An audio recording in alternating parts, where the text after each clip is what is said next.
Шестите председателски избори ќе се одржат на 21 април. Председателот на собранието Талат Џафери го потпиша решението за распишување на изборите и изрази надеж дека со фер изборен процес државата ќе го положи и овој испит на зрелоста. Ги повикувам сите учесници во предстојната председателска изборна трка.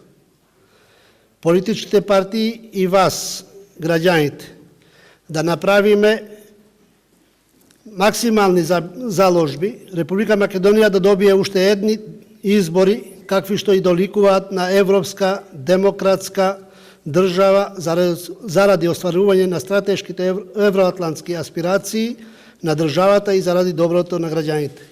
Само 2 часа подоцна ДИК го донесе календарот на изборните дејствија. Веднаш ќе побара од МВР податоци за гласачите, а избирачкиот список ќе биде ставен на јавен увид од 23 февруари до 14 март. Листите со председателските кандидати треба да бидат доставени до ДИК до 21 март, а ќе бидат конечни 5 дена подоцна. Изборната кампања започнува 20 дена пред денот на изборите, и во првиот и во вториот круг на гласање не смее да трае 24 часа пред денот на изборите и на денот на изборите.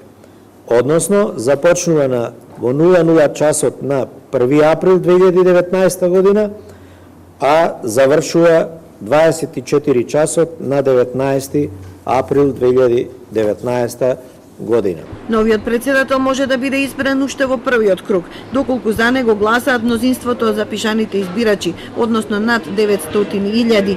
Ако не, на 5 мај ќе се организира втор круг со првите двајца кандидати. За успешен избор е потребна излезност од 40%. Ако ја нема, се организираат нови избори, а до тогаш председателската функција ќе ја извршува спикерот Талат Џафери. На 21 април ќе се одржат и локални избори за градоначалник во Охрид, Дебар и Ново Село.